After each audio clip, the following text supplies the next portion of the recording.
नमस्कार दोस्तों, स्वागत करता हूं मैं आप सभी का एक बार फिर से आपके अपने इस यूट्यूब चैनल पर।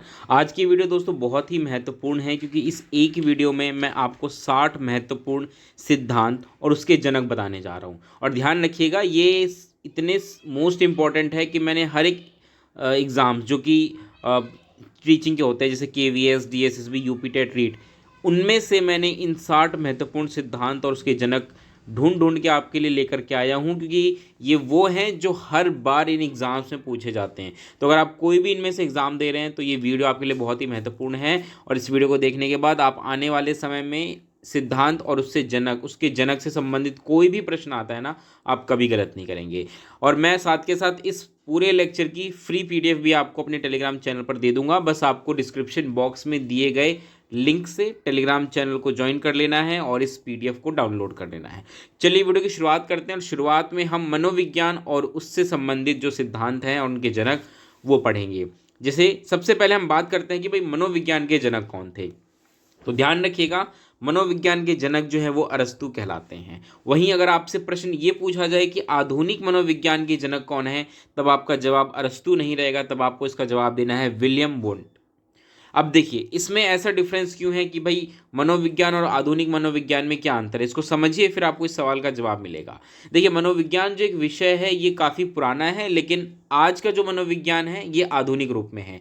जब शुरू में मनोविज्ञान हमने देखा इसका रूप बदलता हुआ, तो वो ऐसा नहीं था। शुरू में इसको हम दर्शन शास्त्र के साथ ही पढ़ते थे, ठीक है, क्योंकि वहाँ पे अगर आप देखें दर्शन शास्त्र में, तो वहाँ पे भी मन के बारे में चर्चा होती थी। तो पहले मनोविज्ञान एक स्वतंत्र विषय नहीं था, दर्शन शास्त्र के साथ उसका संबंध था, ठीक है।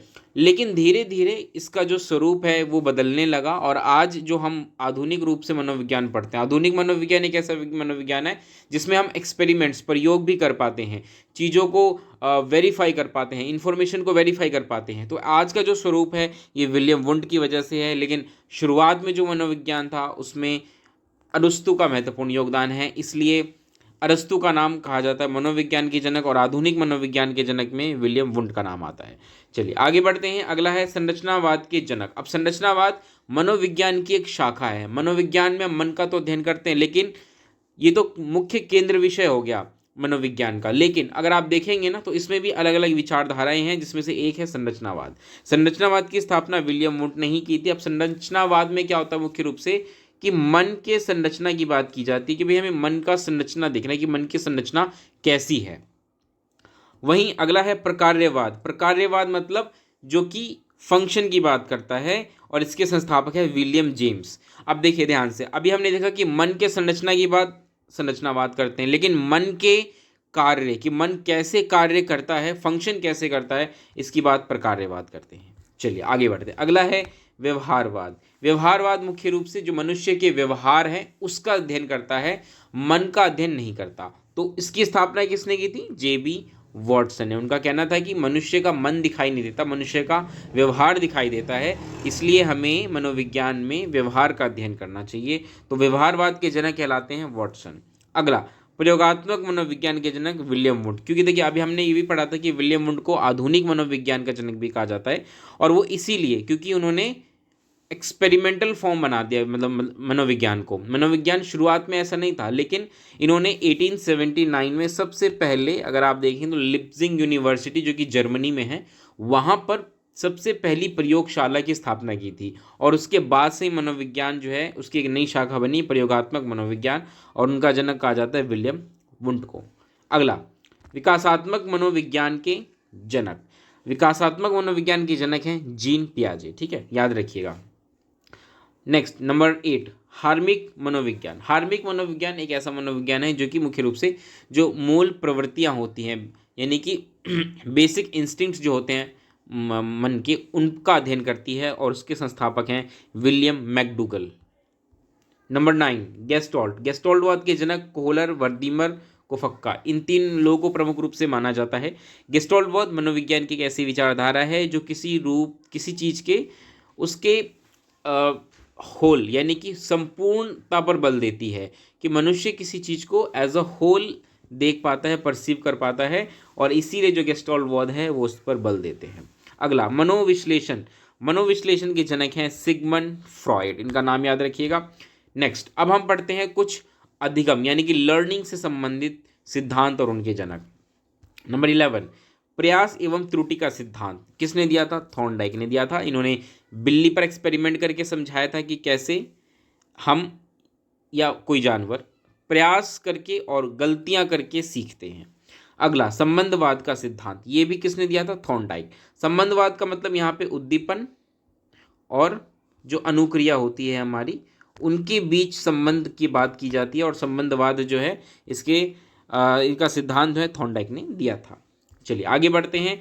अधिगम अंतरण का सिद्धांत यानी कि ट्रांसफर ऑफ लर्निंग, एक परिस्थिति में सीखी गई चीज को हम दूसरी परिस्थिति में भी ट्रांसफर कर सकते हैं, और इसका सिद्धांत दिया था थॉर्नडाइक ने। तो आपने देखा थॉर्नडाइक कितने महत्वपूर्ण हैं। अगला, क्रिया प्रसूत अनुबंधन का सिद्धांत, जिसको हम कहते हैं ऑपरेंट कंडीशनिंग, इसका सिद्धांत जो है स्किनर ने दिया था, जिन्होंने चूहे पर, मोर पे, कबूतर पे, इन सब पे एक्सपेरिमेंट करके ये बात साबित की थी। अगला, क्लासिकल अनुबंधन का सिद्धांत। क्लासिकल अनुबंधन जो कि पेवलोव ने दिया था, इवान पेवलोव, जो रशिया के थे, और ये मुख्य रूप से ये रसायन विज्ञानी थे, और ये कुत्ते मतलब पाचन तंत्र के बारे में अध्ययन कर रहे थे कुत्ते के ऊपर, और उसी एक्सपेरिमेंट के दौरान उन्होंने इस सिद्धांत का आविष्कार कर दिया, क्लासिकल अनुबंधन का सिद्धांत। अगला है अंतर्दृष्टि का सिद्धांत, और ये है कोहलर। अभी हमने क्या पढ़ा था कि कोहलर जो थे वो किससे जुड़े हुए हैं? गेस्टोल्टवाद से। इसलिए ये जो सिद्धांत है ये गेस्टोल्टवादियों का सिद्धांत है। इसमें यही कहा जाता है कि मनुष्य अपनी बुद्धि का इस्तेमाल करता है, समस्या को देखता है, समझता है, और फिर हल ढूंढ पाता है, और इसी प्रकार से सीख पाता है। चलिए आगे बढ़ते हैं। अब हम थोड़े से विकास के बारे में बात करेंगे, विकास के जो सिद्धांत है और उसके जनक।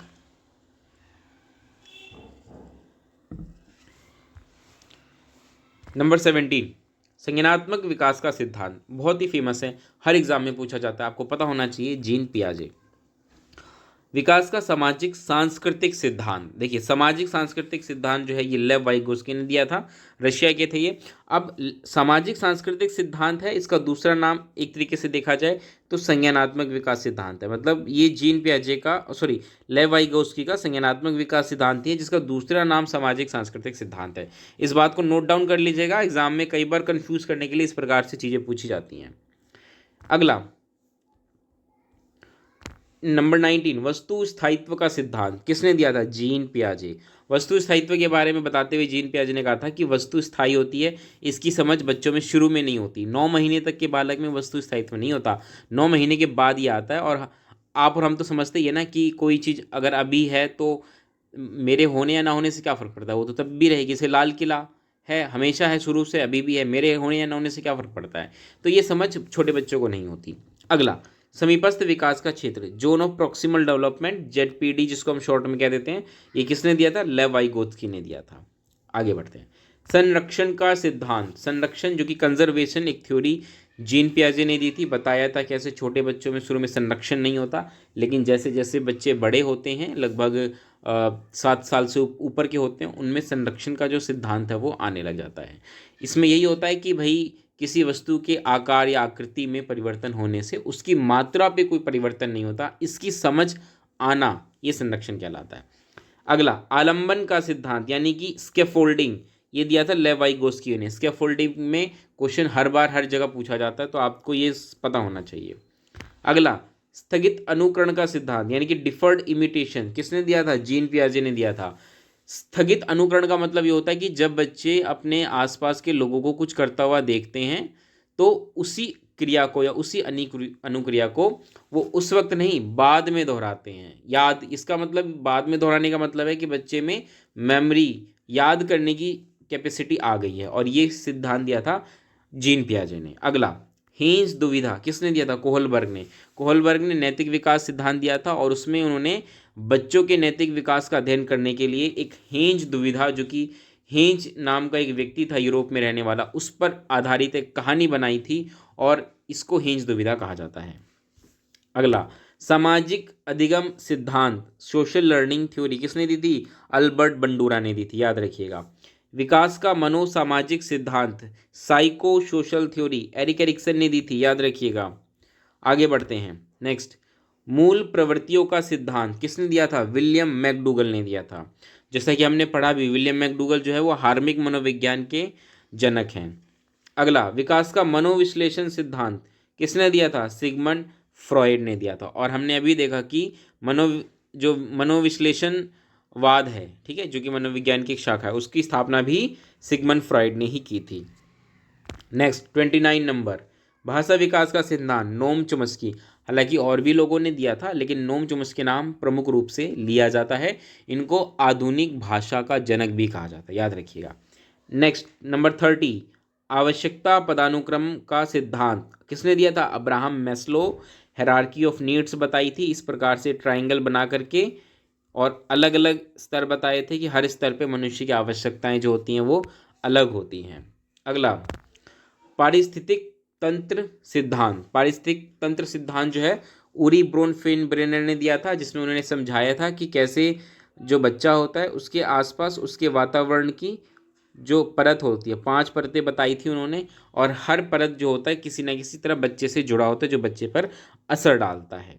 अगला, विकासात्मक पाठ, जो कि किसने दिया था? रॉबर्ट जे हैविगस ने दिया था, याद रखिएगा। इसमें उन्होंने ये कहा था कि विकासात्मक पाठ का मतलब होता है कि जो समाज बच्चे से एक्सपेक्ट करता है कि हर एक स्टेज पर बच्चे के अंदर क्या योग्यताएं, क्या खूबियां बच्चे में आ जाएंगी, वो विकासात्मक पाठ कहलाती हैं। चलिए आगे बढ़ते हैं। नेक्स्ट, टाइप एस अनुबंधन का सिद्धांत पेवलोव ने। याद हो आपको, अभी हमने पढ़ा था क्लासिकल अनुबंधन। क्लासिकल अनुबंधन पेवलोव ने दिया था, उसी का दूसरा नाम है टाइप एस अनुबंधन। तो टाइप एस कंडीशनिंग आ जाए तब भी आपको पेवलोव ही टिक करना है। चलिए आगे बढ़ते हैं। अब हम थोड़ा सा बात करेंगे बुद्धि के बारे में।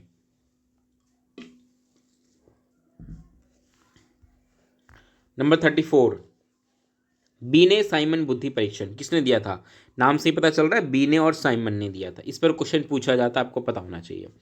बुद्धि लब्धि का संप्रत्यय, आईक्यू। आईक्यू जो हम आजकल बहुत बातें करते हैं, इस संप्रत्यय को किसने दिया था? विलियम स्टर्न ने दिया था। लेकिन अगर फॉर्मूले की बात आएगी तो नाम किसी और का आएगा, ठीक है।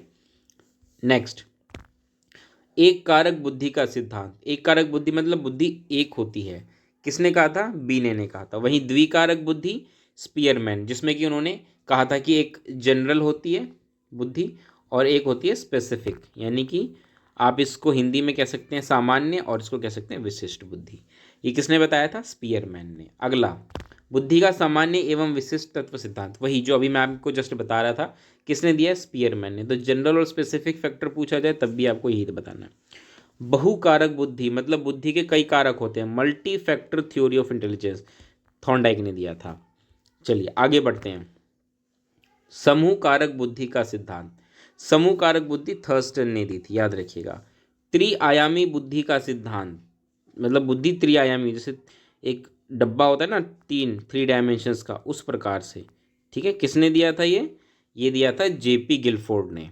नेक्स्ट, बुद्धि का त्रिस्तरीय सिद्धांत। अब यहाँ पे 3 स्तर होते हैं बुद्धि के, ये किसने बताया था? ये बताया था कैरल ने। वहीं तरल और ठोस बुद्धि का सिद्धांत किसने दिया था? कैटल ने। नेक्स्ट, मानसिक आयु मेंटल एज का कंसेप्ट किसने दिया था? एल्फ्रेड बी ने। आपको ध्यान हो, मेंटल एज का इस्तेमाल जब हम आईक्यू निकालते हैं उस वक्त होता है। आईक्यू में हम क्रोनोलॉजिकल एज और दूसरा मेंटल एज, उन दोनों का इस्तेमाल करके हम आईक्यू निकालते हैं। नेक्स्ट, अब थोड़ा सा हम शिक्षा शास्त्र पर बात करेंगे, यानी कि पेडागोजी पर। नंबर 45, शिक्षा मनोविज्ञान के जनक। तो मनोविज्ञान की शुरुआत हो रही है, तो सबसे पहले बताइए शिक्षा मनोविज्ञान का जनक किसको कहा जाता है? तो थॉर्नडाइक को कहा जाता है। मोस्ट इंपॉर्टेंट है, याद कर लीजिएगा, ठीक है। साथ के साथ इस वीडियो को लाइक कर दीजिए। वीडियो अगर अच्छी लग रही है आपको तो चैनल को सब्सक्राइब भी करिए, वीडियो अगर पहली बार देख रहे हैं तो। नेक्स्ट, खेल विधि के जनक, प्लेवे मेथड, किसने दिया? फ्रॉबल ने दिया। किंडरगार्टन विधि के जनक कौन थे? ये भी फ्रॉबल थे, ठीक है। तो फ्रॉबल दोनों के ही हैं, नाम याद रख लीजिएगा। नेक्स्ट, परियोजना विधि के जन्मदाता कौन थे? तो इसमें आएगा विलियम किलपैट्रिक, याद रखिएगा, परियोजना विधि के ये जन्मदाता हैं। नेक्स्ट, डॉल्टन विधि के जनक कौन हैं? डॉल्टन विधि, तो याद रखिएगा इसके जनक हैं हेलन पार्कहर्स्ट, नाम याद रख लीजिएगा। नेक्स्ट, प्रगतिशील शिक्षा के जन्मदाता कौन हैं? प्रगतिशील शिक्षा को हम प्रोग्रेसिव एजुकेशन भी कहते हैं, तो इसमें नाम आता है जॉन डीवी का। अगला, मोंटेसरी विधि के जनक कौन हैं? तो डॉक्टर मारिया मोंटेसरी हैं, ठीक है। मोंटेसरी विधि बहुत ही छोटे क्लासेस में इनका इस्तेमाल किया जाता है। ह्यूरिस्टिक विधि के जन्मदाता कौन हैं? ह्यूरिस्टिक विधि के जन्मदाता हैं हेनरी एडवर्ड आर्मस्ट्रॉन्ग, इनका नाम याद रख लीजिएगा। नेक्स्ट 53, अभिक्रमित अनुदेशन या अधिगम कह लीजिए। तो अभिक्रमित अनुदेशन या अधिगम, इसके जनक कौन है? बीएफ स्किनर, प्रोग्राम्ड इंस्ट्रक्शन या लर्निंग। इसमें क्या होता है, बेसिकली बच्चों को जब हम कुछ सिखाते हैं तो उसके छोटे छोटे हिस्से कर देते हैं और फिर हम सिखाते हैं। नेक्स्ट 54, मस्तिष्क उद्वेलन के जन्मदाता, इंग्लिश में इसको कहते हैं ब्रेन स्टॉर्मिंग। आपने इंग्लिश वर्ड खूब सुना होगा, ठीक है। तो ब्रेन स्टॉर्मिंग के जन्मदाता हैं ऑसबॉर्न।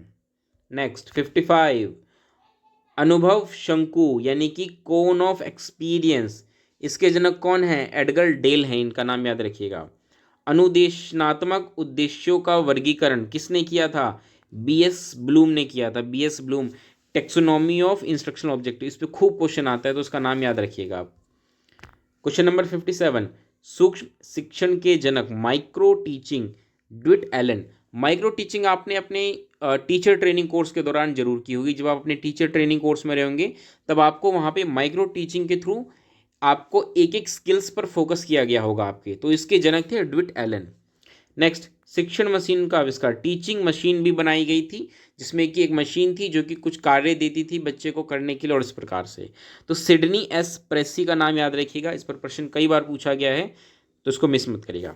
नेक्स्ट, नैपुण्य अधिगम, इंग्लिश में मास्टरी लर्निंग, किसने दिया था? बीएस ब्लूम ने दिया था। और लास्ट एंड इम्पॉर्टेंट, सर्पिल पाठ्यक्रम, इंग्लिश में स्पाइरल करिकुलम, जो कि इस प्रकार से स्पाइरल शेप होती है, उसके बारे में बात किया गया है। किसने दिया था? जेरोम ब्रूनर ने दिया था, इनका नाम याद रख लीजिएगा। तो इसी के साथ हमने 60 महत्वपूर्ण जो सिद्धांत और उसके जनक हैं वो हमने पढ़े। ये वो हैं जो बार बार पूछे गए हैं, सभी एग्जाम से पूछे गए हैं, और इसलिए आपको ये 60 के साथ पता होने चाहिए। अगर आप ये अच्छे से याद कर लेते हैं ना तो आपके 2 से 3 नंबर हर एग्जाम में पक्के होने वाले हैं। मैं किसी एक एग्जाम की बात नहीं कर रहा हूँ। इस वीडियो को यहीं समाप्त करता हूँ। वीडियो कैसी लगी बताइए, लाइक करिए, शेयर करिए, अपना फीडबैक दीजिए कमेंट सेक्शन में। और हाँ, पहली बार वीडियो देख रहे हैं तो चैनल को सब्सक्राइब करना मत भूलिएगा। मिलते हैं दोस्तों अगली वीडियो में, तब तक के लिए नमस्कार, धन्यवाद।